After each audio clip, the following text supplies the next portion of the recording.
All right, we're going to create a new text style now. So I'm going to double click my mouse wheel and just zoom all so my gasket comes up. I'm going to go up to the annotate tab, and we're going to create two text styles.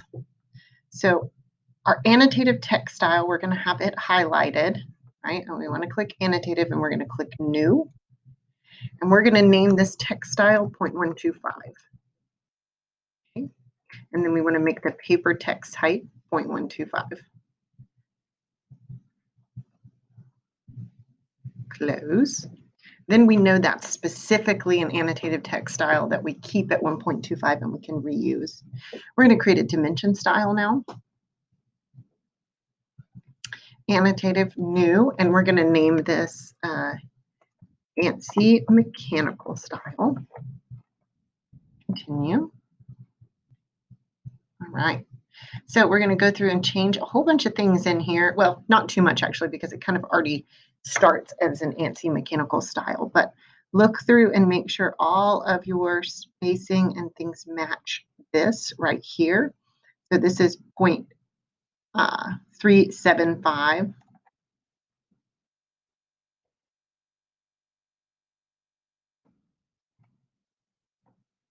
Extend beyond, we want that to be 1/8 of an inch. That's our little extension, and offset from origin is 0.0625. That's our little gap right there. Baseline spacing would be this to that. Symbols and arrows, we want all these to be closed. Arrowhead size is 0.125, 1/8 of an inch. Our center mark, we want that to be 0.125. Dimension break, 0.125. Preceding dimension text is fine, and all of that is fine.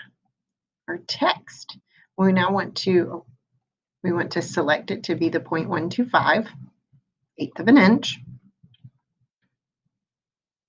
Horizontal centered, all of that is correct.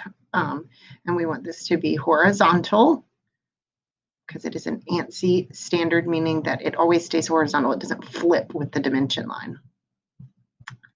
Fit, leave all that the same. Primary units, we want to change our precision to 3 points of precision. All of the rest of that the same. We want to suppress our leading 0 because this is ANSI mechanical. We're not going to have any alternate units, and tolerances we don't need to mess with. Okay, so now we have an ANSI mechanical dimension style. All right, we're going to create a layer for our dimensions. So we're going to create a new layer. Oh, we already have one for dimensions, or you should already have one for dimensions. If you don't, make sure you add one. Go delete that one that I just made. All right, so we're going to come back to our home tab. So we're set this so that it's the one that we're currently using. Come back to our home tab.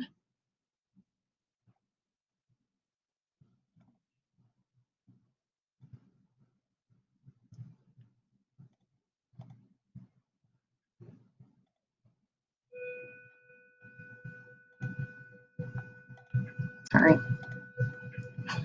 all over the place. All right, we're going to come back to this. Sorry. So come back to our annotate tab is what we actually want. And we don't want to use this special dimension guide. It is not as smart as you are. Instead, we want to use and select our own. So the first one we're going to select is going to be a linear dimension. Okay. And we're going to select the endpoint to here, the endpoint to here, and then I'm going to select and click right on this guy. And I'll show you why, because we need to space that 3/8 of an inch away, and we can't do that right away with this. So then I'm going to select the dimension. I'm going to heat up that grip. Again, just by clicking on it means it turns red, and then I'm going to drag straight up and type in 0.375, and then that spaces that dimension away 0.375 for me. All right, next we need to add some diameters and radiuses. So our radius dimension is for arcs or partial circles. So we're going to add a radius here and a radius. I'm going to use the spacebar key to restart the same, and a radius here. Next, we are going to add our, oh, I need to go in and change the size of my, we'll go back and edit that real quick. The size of my center marks that it creates for me. And next, I'm going to do my circles. And circles are done with a diameter.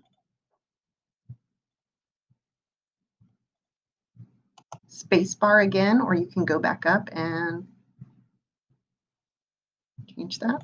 And then the only other thing we actually need to add is if we double click on this one here, it'll allow us to edit the text. And in front of that, I pressed over on, or to the left on my keypad, I want to add 2x or x2, no, 2x. That's nice. And that tells me that there are 2 circles the same diameter within our gasket. Now, real quick, I'm going to edit that dimension style so I can change my